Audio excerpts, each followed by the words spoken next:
Picture this. You're at a train station Oh, yeah. in L.A. Okay. It's the 1930s. There's all this hustle and bustle. Right. People are saying goodbye to family. Yeah. People are getting ready to travel. Mm-hmm. Somewhere Okay. in all that luggage, Uh-huh. there's a dark secret. Ah. Today we're going deep into the story of Winnie Ruth Judd. The trunk murderess. That's right. Wow. It's a story about betrayal, friendship, Yeah. and murder. It sounds like you've got some great sources for us to dive into for this one. We do. Okay. We've got court transcripts, Wow. newspaper articles from the time, Interesting. and even some personal letters. Oh, wow. So we can really get a sense of her state of mind. Exactly. Yeah, that's going to be fascinating. So let's start at the beginning Okay. with her childhood. All right. What was Winnie Ruth Judd's early life like? Well, imagine growing up in a house where you can't even go to a carnival. Really? Yeah, her parents were very religious. And they had all these strict rules. Like what? No movies, Wow. no baseball games. That's strict. Yeah. So she wasn't allowed to have much fun. No, not really. And she had very little interaction with other kids. I bet that was hard. Oh, definitely. Especially for someone in their formative years. Right. I mean, that's so different from how most of us grew up. Yeah, I think for most of our listeners, people in their 40s, 50s, and 60s, they're going to remember a very different kind of childhood. For sure. I mean, can you imagine how that kind of upbringing would affect you? Yeah, I think it would make it hard to form relationships. Mm-hmm. And it would definitely shape your views on right and wrong. Absolutely. It's interesting, though, because you highlighted a quote where she talked about how her father believed there was good in everyone. Yes, that's right. That's a pretty optimistic worldview. It is. And it makes you wonder if that belief played a role in her later actions. You mean like she might have been too trusting? Exactly. Maybe she couldn't see the bad in people. That's an interesting thought. It is something to keep in mind as we move forward with the story. Okay, so let's talk about her marriage. It wasn't exactly a happy one, was it? No, not at all. Tell us about William Judd. Well, he was a doctor Okay. and a World War I veteran, Interesting. but he was also much older than her. How much older? Oh, quite a bit. Okay, so they had that against them from the start. Yeah. And then there were all these other challenges, too. Yes. Like his morphine addiction That's right. and their financial problems. Uh-huh. And they also lost a child. Oh, wow. That's so much to deal with. It was a very difficult marriage. I'm sure a lot of our listeners can relate to that. Oh, for sure. Yeah, I mean, who hasn't gone through some tough times in their relationships? right. Especially as you get older. But what's really interesting to me is that she was writing these happy letters home to her family. Yeah, that's true. Even though her marriage was falling apart. It seems like she was hiding the truth. So she was putting on a brave face. Mm. Maybe she was afraid to disappoint her family. That's possible. Or maybe she was just trying to protect herself. It's like she couldn't be vulnerable with anyone. Exactly. And that's something we see again and again throughout her story. Okay, so let's talk about her move to Phoenix and the Phoenix Trio. Yeah, this is where things start to get really interesting. So tell us about Agnes and Leroy Okay. and Hedvig, Sammy, Samuelson. So they were all independent women Okay. looking for a fresh start. I can see how they would have been drawn to each other. Mm-hmm. They were all in the same boat. It must have been nice for them to find each other. Oh, definitely. They found comfort and support in their friendship. That's great. Yeah. But even the best of friends can have problems. Of course. Especially when you're living in a cramped apartment. And trying to make ends meet. Exactly. There was a lot of tension between them. And then there was William. Oh, right. He came back into the picture, Yes. and that just added to the drama. It definitely complicated things. So it was like a pressure cooker just waiting to explode. Exactly. And then Happy Jack enters the scene. Yes. Happy Jack Halloran, That's him. the charismatic businessman. Uh-huh. Our sources make Phoenix sound pretty wild back then. Oh, yeah, it was of the Roaring 20s. Right. Anything went. And he was right in the middle of it all. That's right. Married with children. Yes. But that didn't stop him from having fun. I bet our listeners can relate to that. I'm sure they can. Those midlife years can be a time of temptation. When you start to question everything. Exactly. So how did Happy Jack get involved with the Phoenix Trio? He was generous with gifts. Okay. He was always at their parties. Uh-huh. And he was charming. Of course. All three of them were drawn to him. And Winnie Ruth Judd fell for him the hardest. Yes, she did. She started a secret affair with him. Right. And that's when the real trouble began. It was a recipe for disaster. Love triangle, Yes. simmering resentment, Uh-huh. and a dangerous man at the center of it all.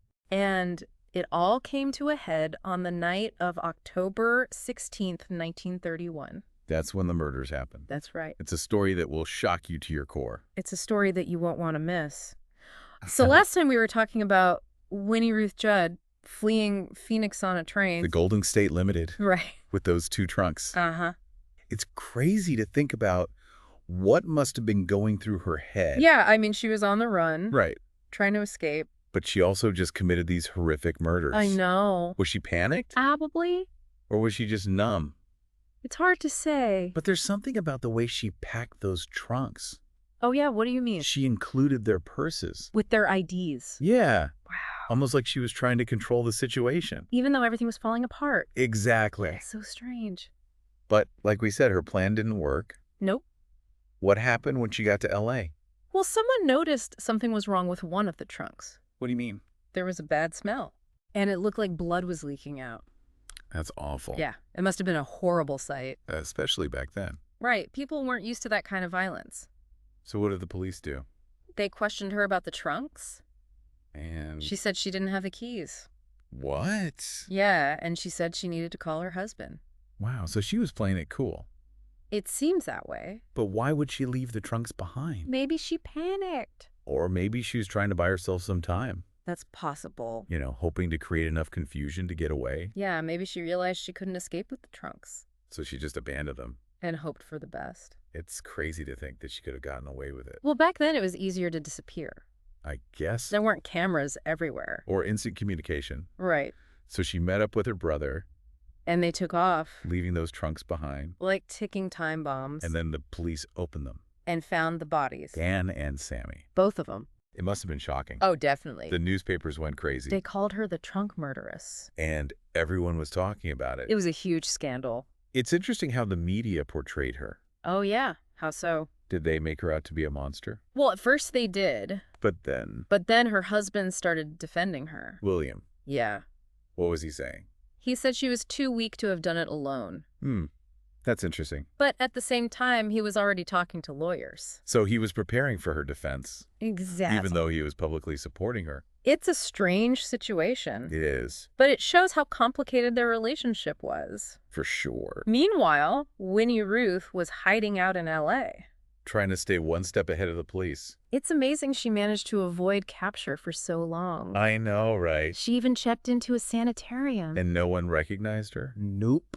That's incredible. It shows how different things were back then. Yeah, there was no facial recognition software. The Amber Alerts. It was easier to slip through the cracks. But eventually the pressure got to her. I bet. Her picture was in all the papers. And the police were closing in. And then she heard her husband on the radio. What was he saying? He was urging her to contact him. Wow. I think that's when she realized it was over. So she turned herself in. Yeah, it was a huge moment in the case. I bet. It completely changed how the public saw her. Really? Yeah, I mean, all those pictures in the newspapers. Showing her looking all messed up and distraught. Exactly. It made her seem more sympathetic. Like she was a victim? Not a cold-blooded killer. Right. But was she really a victim, or was she just good at manipulating people?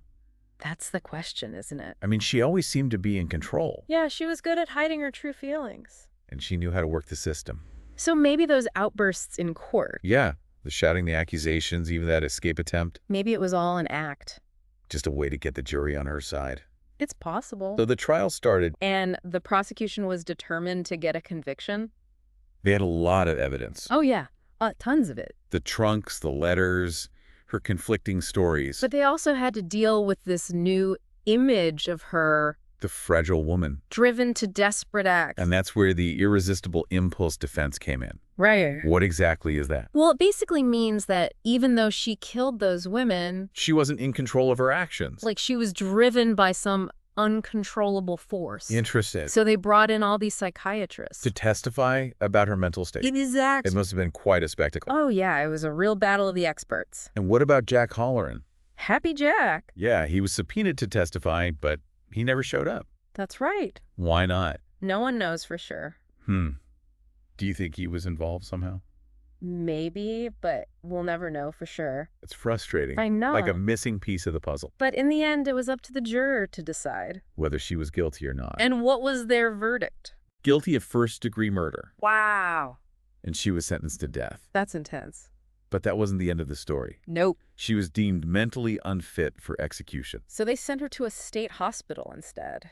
And she ended up spending decades there. She even escaped a few times. A few times. Try 6. 6 escapes. Yeah, it's crazy, right? That's unbelievable. And get this, she even sued one of the families she worked for. While she was on the run? Yeah, she claimed they treated her like a slave. And she won. She did. Talk about adding insult to injury. It's a wild story, isn't it? It really is. Winnie Ruth Judd died in 1998. At the ripe old age of 93. Which is pretty amazing considering she was once sentenced to death. It just goes to show that truth is stranger than fiction.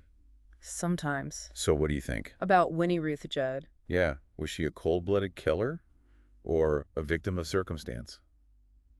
It's a tough question. I think there's evidence to support both sides. That's the beauty of a deep dive like this. We get to examine all the angles. And come to our own conclusions. Well, that's all the time we have for today. It's been a fascinating discussion. If you enjoyed this deep dive, be sure to subscribe to The Deep Dive. For more stories like this. We'll see you next time.